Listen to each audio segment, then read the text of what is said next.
You're listening to The Ground Floor on Jefferson Public Radio, where we talk with regional entrepreneurs about their businesses and how they got started.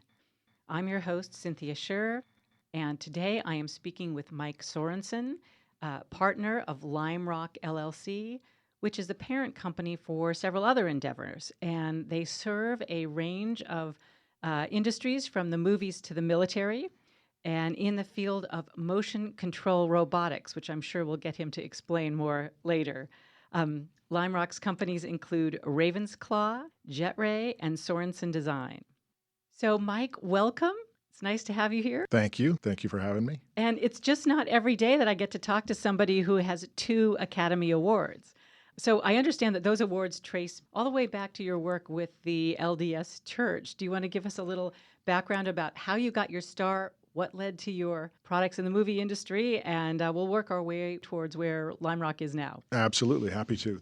We did get an Academy nod back on a movie called Mighty Joe Young. And then that was for motion control, advancing the art of motion control. And then that product moved forward into what are referred to as remote camera heads. So we don't build the camera, but we build the support structure that holds the camera and steers the camera around.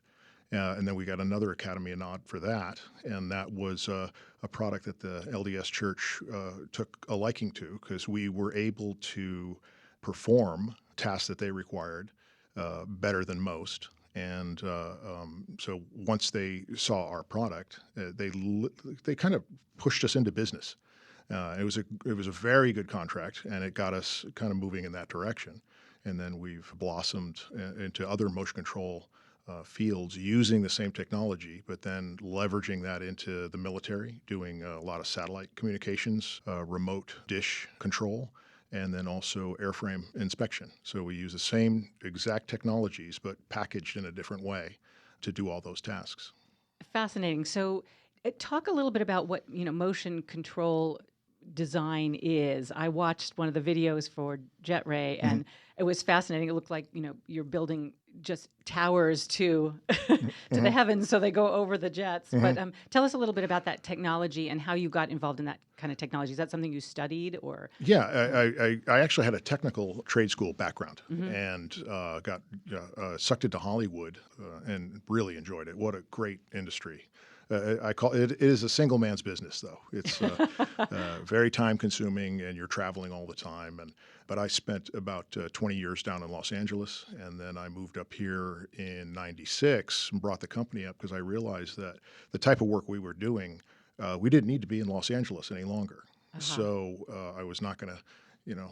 Nothing about LA, for raising kids it's not the best place to raise children. So my wife and I moved up here in '96 and brought up the whole company. And, we started small. We had 4 employees, and we've expanded from there to about 30 and have just diversified our skill set so that we could work in these other industries. And that diversity has given us security because the motion picture industry took a turn for the worse. And really that portion of our business suffered greatly.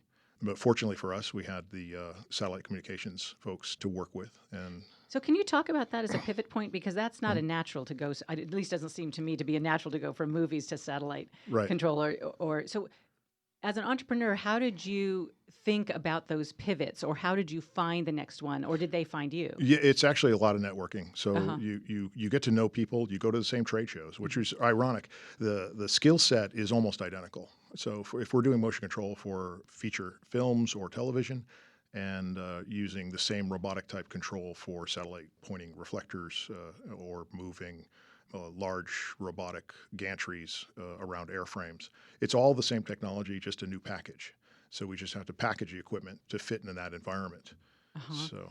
And how much of the technology that you work with is hardware versus software, or unfortunately, it's a mix of each. I say that as a mechanical guy. Oh, right. My partner, Jeff Platt, who's a brilliant software writer, has made my job easy because he can make our mechanics work. And he writes all the embedded processor code. And, we've got a team now that we put together quite a bit of software for those very complicated projects. Some of the systems we use will have as many as 28 microprocessors in one robotic system. So it is robotics. The level of control that we provide is relatively simplistic. If you're thinking about, a walking robot, the stuff we do is much simpler than that.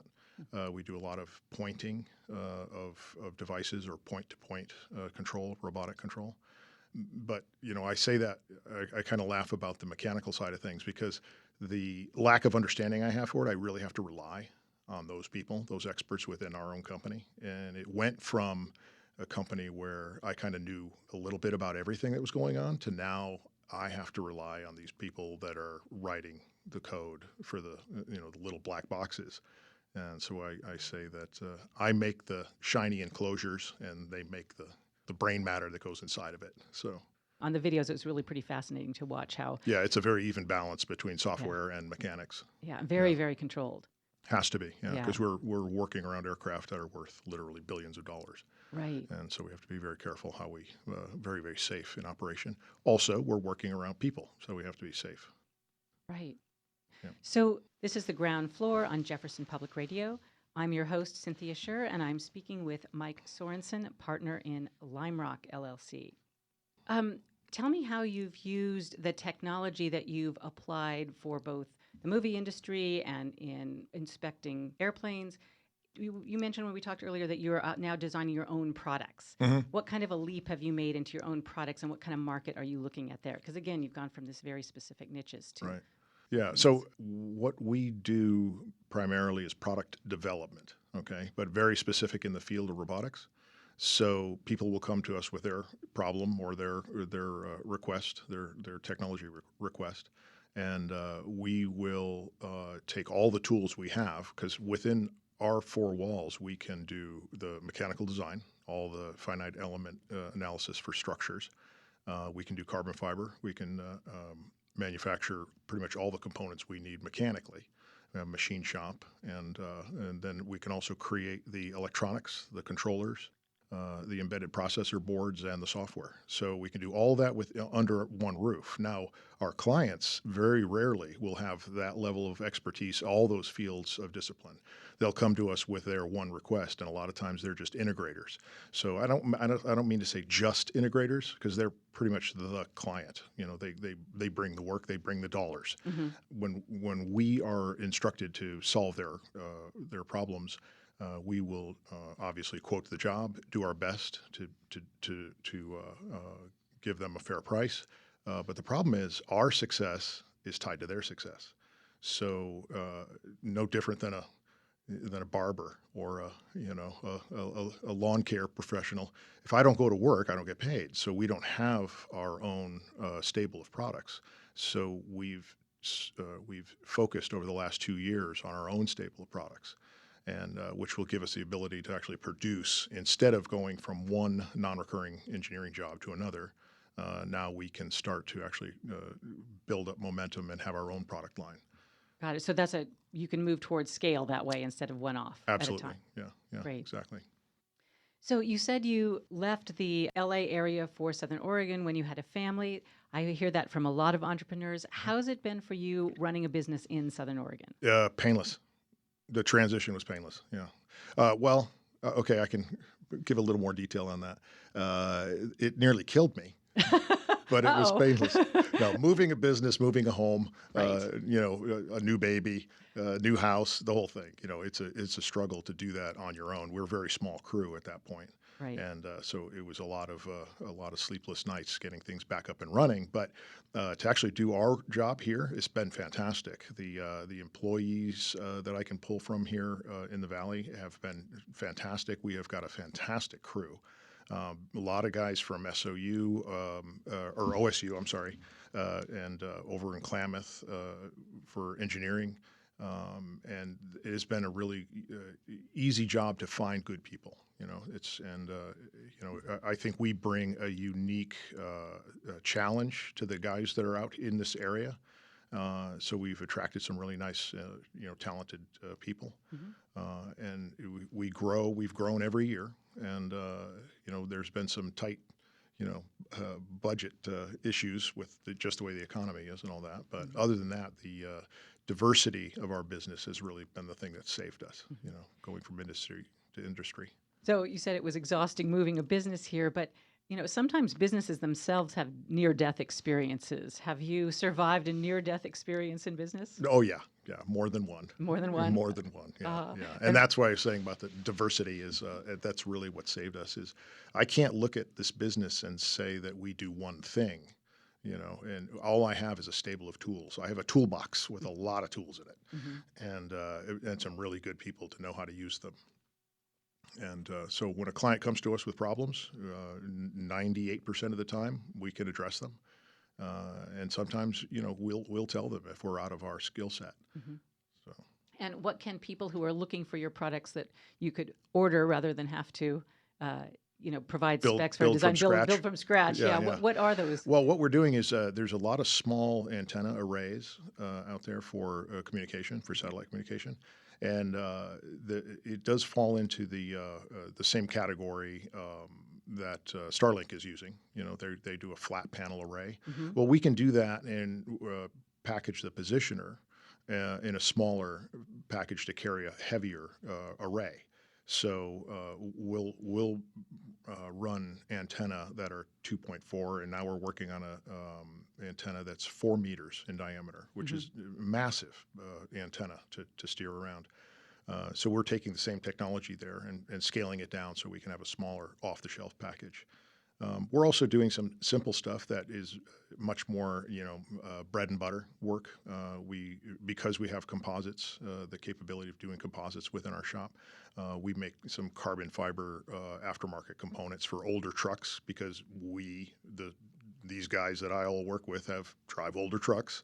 And it's like, well, why can't we make something, that's really nice? So we do an interior component, a console, that has all the bells and whistles and features and all the electronics and software that you can stuff into it, and so that is a stable product for us. So it always helps to be your own customer. Oh yes, absolutely, yeah. Yeah, great. So who have been some of your primary mentors or sources of inspiration along the way? Well, I started out in the aircraft industry. Oh, I didn't know that. So I was always a big fan of the big names, Jack Northrop and Ben Rich and Kelly Johnson and. But those were just at a distance, reading about them historically. But I got really fortunate. I met a gentleman named Doug Trumbull back in Connecticut where I grew up. And Doug was a special effects director. He did a bunch of movies you've heard of, 2001. He's done Brainstorm. And fortunately for us, the aircraft factory I was working for, he bought a plane from us. And so I got to meet him. He gave me a job. Wow. So I came out to California, moved out to California on my 19th birthday. Oh, wow. Yeah. Oh, that must have been a really exciting birthday present. That was. Yes, it was. I bet. So if somebody is listening out there and thinking about starting a business, especially in the engineering space, what advice do you have for them? Go work for someone else. Go work for someone else. I mean, not you, or don't work for yourself. Go work for someone else. Go learn as much as you can before you even attempt doing it. I mean, starting a business is a struggle because everything comes back on your shoulders, and it just feels like there's times where you just cannot get through the day, and you have to be ready for that. So the more you learn from others, and no matter where I have gone business-wise, if I was seeking advice from other professionals, they always help.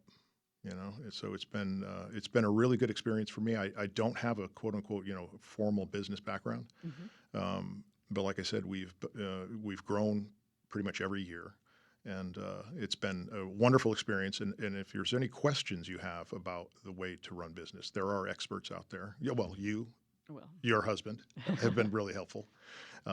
Experts in the fields, and they're out there. And every time I've asked questions, they've always been answered.